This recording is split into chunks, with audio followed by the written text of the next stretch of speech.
Assalamualaikum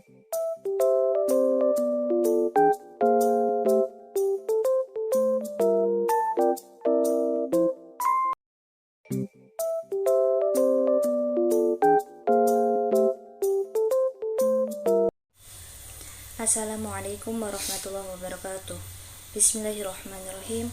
Alhamdulillahirrabbilalamin. Wassalatu wassalamu ala asrafil anbiya'i wal mursalin Sayyidina wa maulana Muhammadin wa ala alihi wa sahbihi ajmain, amma ba'du. Terima kasih kepada Ibu dosen Dr. Kana Safrina Romzi MSI selaku dosen pengampu mata kuliah Psikologi Agama yang telah memberikan waktunya kepada kelompok 8 untuk mempresentasikan hasil diskusinya. Adapun anggota kelompok 8 yaitu yang pertama Mbak Nisa Fauzia dengan NIM 201100629, yang kedua yaitu Mbak Samsunia dengan NIM 201100641, dan yang terakhir saya sendiri Ulia Islamiyah dengan NIM 201100647. Untuk mempersingkat waktu, silahkan bagi presentator pertama yaitu Mbak Samsunia untuk mempresentasikan hasil diskusinya. Oke, di sini saya akan mempresentasikan tentang pengertian kematangan beragama. Kematangan adalah suatu keadaan yang menimbulkan perubahan tingkah laku sebagai akibat dari pertumbuhan dan perkembangan dengan fungsi-fungsi tubuh dan jiwa, sehingga terjadi diferensiasi. Kematangan dalam beragama adalah kemampuan seseorang untuk memahami, menghayati, serta mengaplikasikan nilai-nilai agama yang dianutnya dalam kehidupan sehari-hari. Kematangan atau kedewasaan seseorang dalam beragama biasanya dilihat dari kesabaran, keyakinan yang kuat dan teguh dalam menetapkan pendiriannya, karena menganggap benar mengenai agama yang dianutnya dan dia memerlukan agama dalam hidupnya.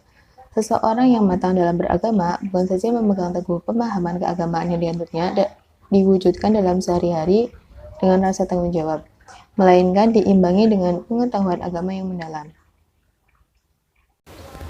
Karakteristik kematangan beragama. Yang pertama, menerima kebenaran agama berdasarkan pertimbangan pemikiran yang matang.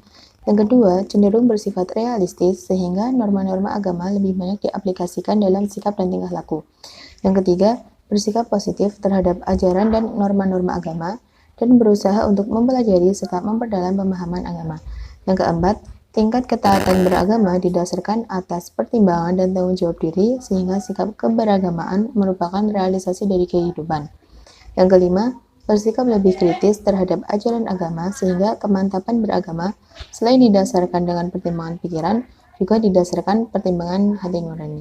Selanjutnya akan dilanjutkan oleh Mbak Nisa. Faktor yang mempengaruhi kematangan beragama. 1. Pendidikan. Seseorang yang berpendidikan merupakan dampak yang sangat berpengaruh dalam meningkatnya tingkat kematangan beragama yang tinggi yang dibangunnya sejak ia masih kecil, kemudian didukung oleh pendidikan yang diperolehnya. 2. Pengalaman religius. Pengalaman religius ini dapat mempengaruhi perkembangan seseorang dalam menjalankan tradisi keagamaan seperti melakukan ritual keagamaan.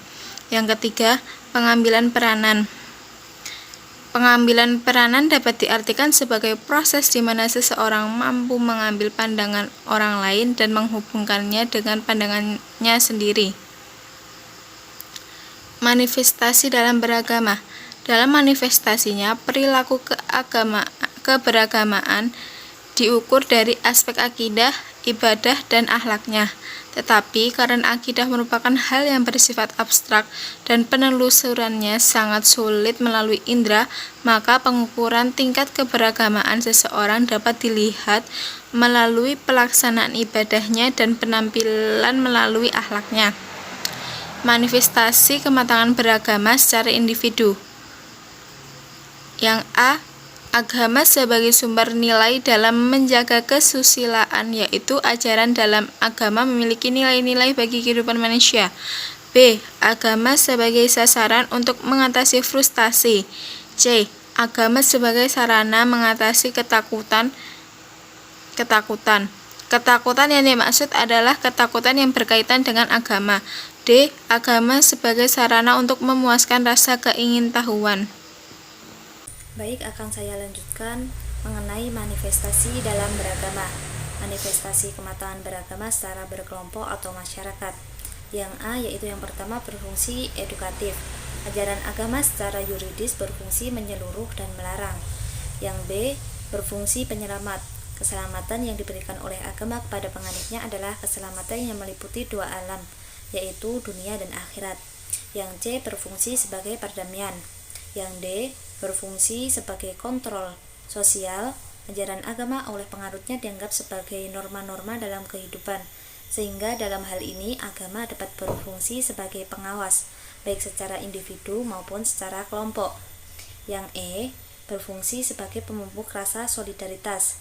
Para penganut agama secara psikologis akan merasa memiliki kesamaan dalam satu kesatuan pada iman dan kepercayaan.